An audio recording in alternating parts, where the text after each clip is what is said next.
natural crowns.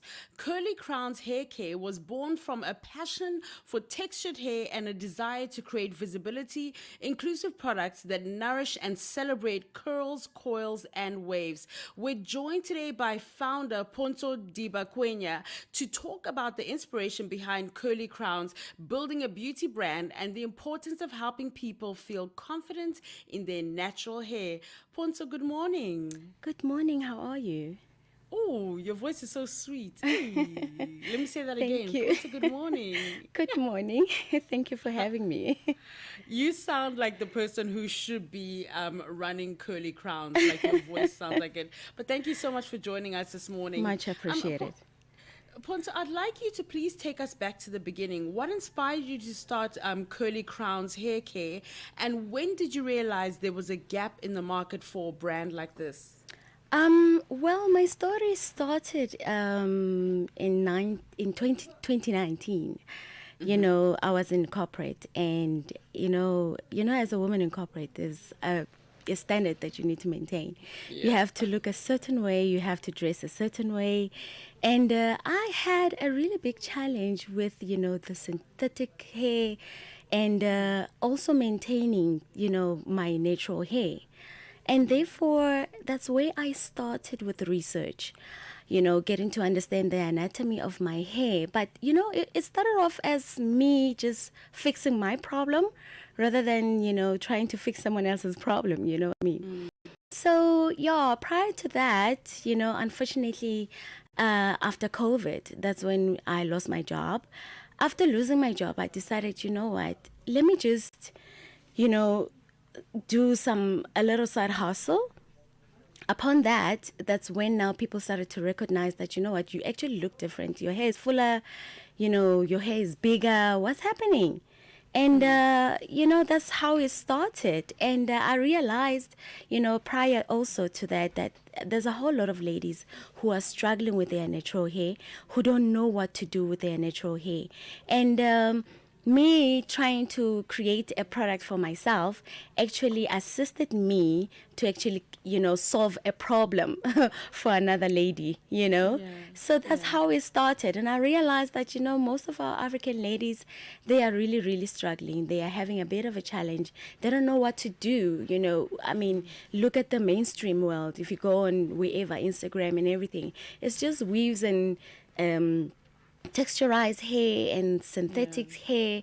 There's it's only a fraction of African ladies who are just embracing their natural hair.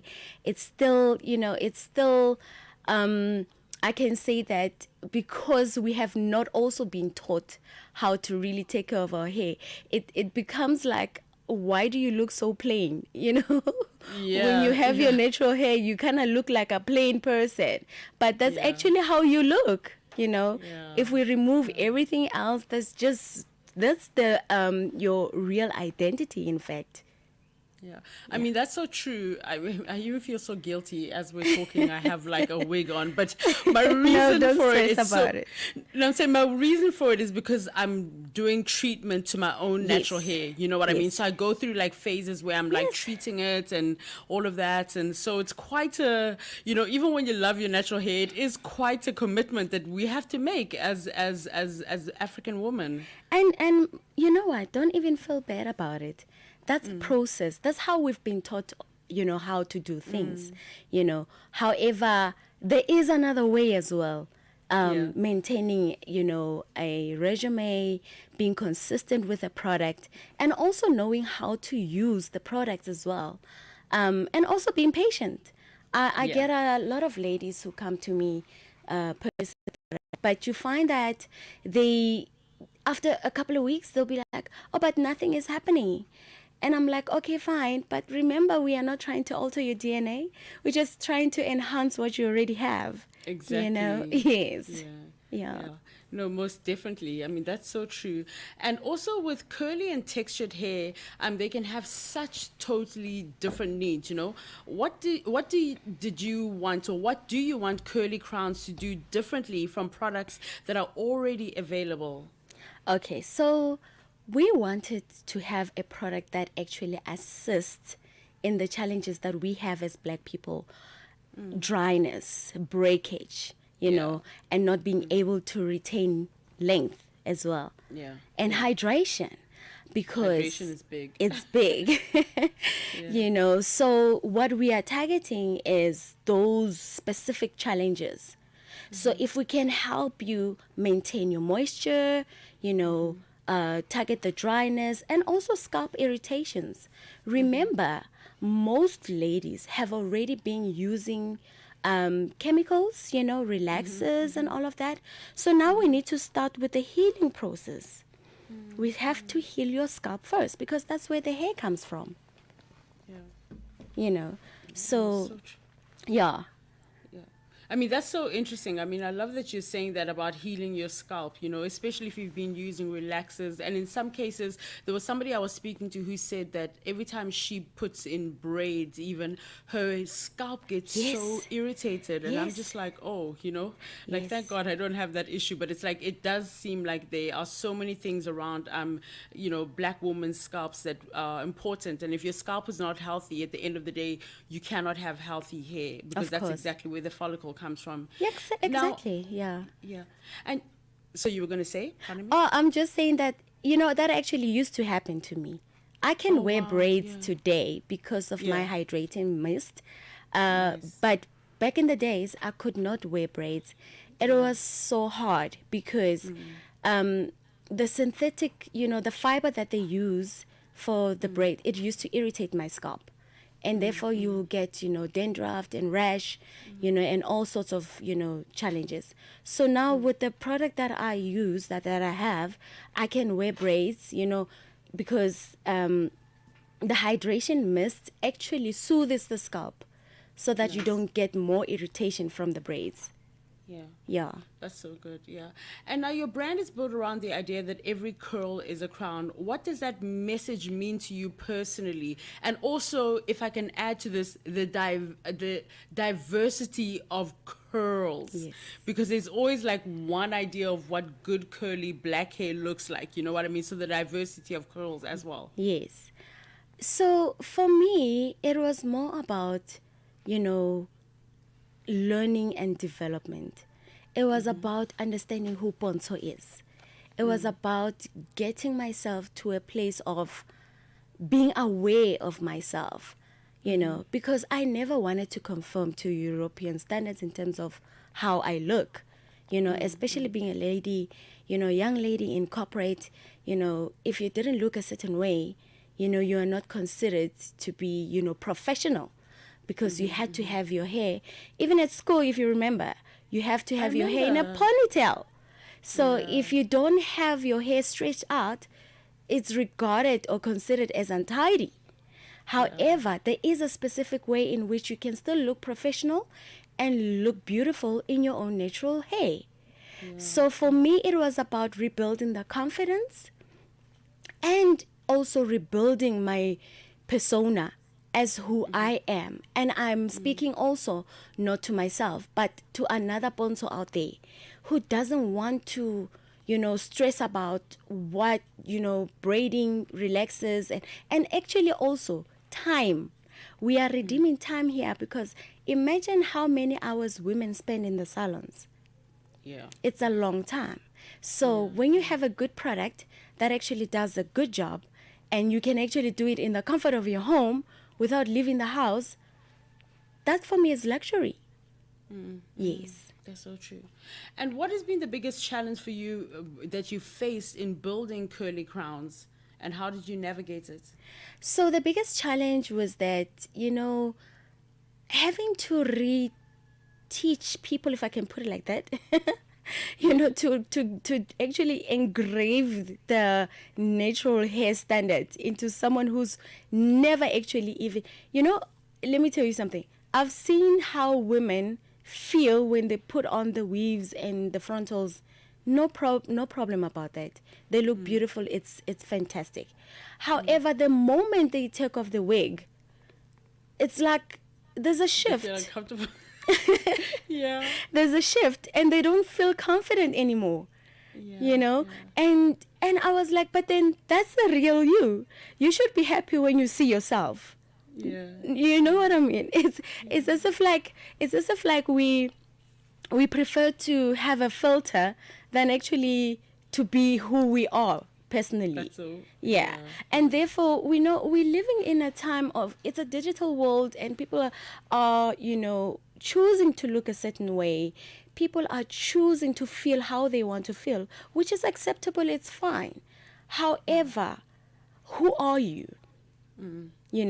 The person inside and the person outside should be the same person. I believe that as Africans, we should embrace how we look. We should love how we look. We should be authentic. We should be, excited about showing up in our natural curls. We shouldn't be ashamed of our hair. Our hair is our crown. That's how, we were made, fearfully and wonderfully made, And I normally, when I go to schools and do, little workshops for kids and all of that, because most of the young people as well, all they want to do is just to one day own a wig, which is like, very expensive. But then I'm like, but then you can grow your own hair. There's nothing wrong. Who said black women can't grow their own hair to shoulder length? It has been a a miscommunicated story. It's our story as well as black people that we cannot grow our hair, and therefore we have been conformed and put in this box that in order for me to actually experience long hair is that I need to put on a wig, and that's not true. We can look beautiful, whether short, long. And you know what? I love the diversity of our hair, because today, if I don't feel like I want to have it long, stretched out, I can just wash it and leave it to bounce right back, and be all curled up and walk around free, So I love that. I love that about our hair. And our hair has so much strength. Oh my gosh, it's got so much texture. It can do anything. You can have a particular hairstyle and it can sit there for a week. When you have your bun up, you can mold it nicely. You can make round. So it lasts for a week, You can have nice, round, puffy hair, without having to stress about the weather. If it's windy, you can still walk out, in the wind. So it's like that. Like, I feel like our hair it carries a whole lot of history, strength, resilience, power. There's nothing wrong with it. And in fact, if you want to grow it to whatever length, all you need to do is just understand the hair anatomy, understand how to use the product, and understand how to take care of yourself. And also, you cannot it's your hair is like your skin. Yes. You have to also take the proper nutrients. What are you eating? What is your lifestyle like? If you find that you are living on the edge, your skin and your hair is the same thing. They will break. There won't be any consistency. But if you are consistent with how you're taking care of your hair, how you're building yourself inside as well, I'm telling you, it's inevitable. Yeah, I absolutely believe this. I feel like when I've started to take care of my natural hair, it has, like, the way that it's grown has been incredible. That's why I'm like, as you're speaking now, I'm thinking like, oh, my sister actually said to me the other day, she goes, I like your hair, but like, you're always like covering it up. You're putting it in braids, you're doing this. And I'm just like, oh, Phyllis. She goes, what are you growing it for? For when? Yeah, so now having this conversation, she's like, for when? So I'll be telling her that, Now, Pontsho, I'm so curious, like, as a founder in the beauty and hair care space, one of the biggest things that I know that often happens with let me say Black African women specifically is being able to build a community around the brand rather than simply selling products, but also being able to get market share and market space, because it takes so much money. When you think about all of these big brands, like global brands, or even African American brands and everything, they have money, they have investment behind them. So for you, as like somebody who's in South Africa and representing South Africa and Africa, it's such a challenge to be able to fight this entire like multi-billion-dollar industry. How do you navigate that? Let me tell you something that I know a whole lot of people are not actually exposed to, and the misconception about you have to have money, to start a brand. Of course, that is so true. And yeah, there are a whole lot of investments done, in order to have your product, the formulation perfect, and also to get it tested, and, to also put it in the market. It involves a whole lot of money. But I can tell you that we have a very well-structured government system that is assisting entrepreneurs. If you have a vision and you have a product and you want to get it out there, we have institutions in South Africa that are assisting, small businesses to actually get to where they want to be, institutions like CEDA, I was also incubated by the Innovation Hub, TUT, and our beautiful Mayor Nasipi, she's supporting women in business with everything that she has, family as well, friends, our communities. If you can communicate the product and communicate the efficacy of the product, what it actually does, and when people buy into your vision, you don't have to have millions, but that one sale is a step forward to the beginning of growth, When you have your community put together, explaining to them, showing them, that, okay, this is where you are right now, the space that you're in. The support is what we need as people. If you have that support and you know where to go. I am a person who does a whole lot of research, and therefore I find more opportunities online in our government systems, even in private sectors as well, and I do apply. I do put myself out there.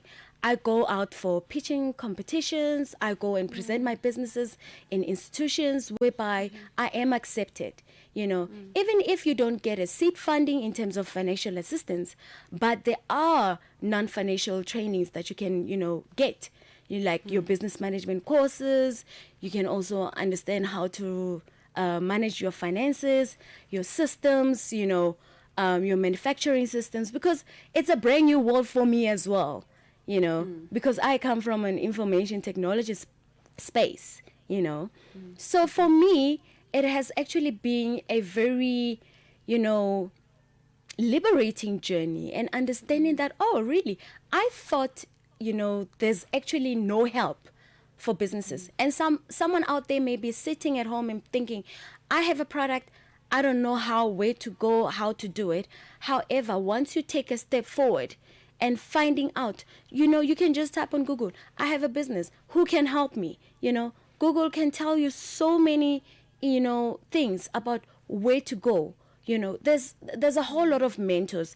I've got mentors from the Giga Communication. I've got mentors, at TUT, that are also putting me together and helping me structure a well and productive, business. And also as a person as well, you have to grow.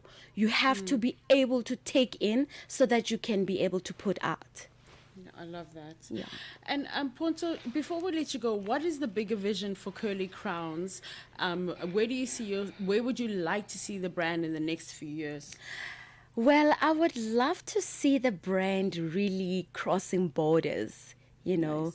Yes, I would love to see the brand crossing borders, speaking to women, getting their confidence back. I normally tell my clients that the most important ingredient that I have, it's not just the actives that I have in the product, but it's the confidence in the product. When you wear the product, you will gain your confidence. You will stand out. I have adverts on women in the boardroom, women in businesses, women who are just doing the most. I say, take Curly Crowns and your confidence is going to skyrocket, and you are definitely going to get the deal. Because even for myself, when I wake up in the morning and use my hairspray, I know that I've carried a crown, I've carried growth, and therefore I can go out there and conquer the world. And therefore, the world is waiting for us to manifest. I love that. And Pontsho, just real quick, I didn't actually ask you about the hero products, like what the product range. If you can run through it pretty quickly, like what's the hero product of Curly Crowns? The hero product of Kelly Crowns actually is my signature product. The one that I actually began with is the hair butter.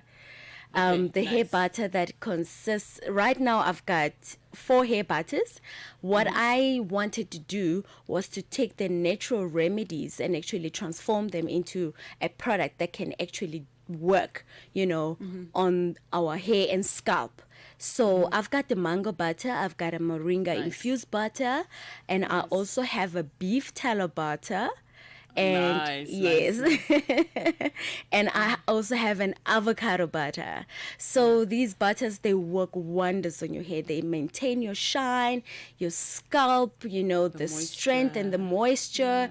And our butters are emulsified, so you get both the hydration and the moisture at the same time. That's beautiful. I really love that. And Pontsho, real quick, can you share the socials before we let you go? Oh yes. My socials are very simple. It's Curly Crowns _SA, both on Instagram, TikTok, and Facebook, and all your social spaces. And my name is Pontsho Dibakwenya. Following you right now. Thank you so much for spending time with us. And thank you for celebrating our crowns. I'm literally going to tell my sister, because we just had an argument this week about my hair. So I'm going to be like, okay, I've heard you. But Pontsho, thank you so much for spending time with us. Have a lovely weekend, and happy Women's Day. And even, when we talk about Curly Crowns, we should also remember people like the late Mam Winnie Mandela, the late Mam Miriam Makeba, and how they used to celebrate the Curly Crowns. So it's like a perfect tie-in with your brand. Use it, don't use it. Indeed. Amakawi. We say there, Amakawi guys. Well, from South Africa. Yeah, I love that. Yeah. Thank you so much. Thank you. Take care. Bye. Before they were leaders, they were simply women who refused to accept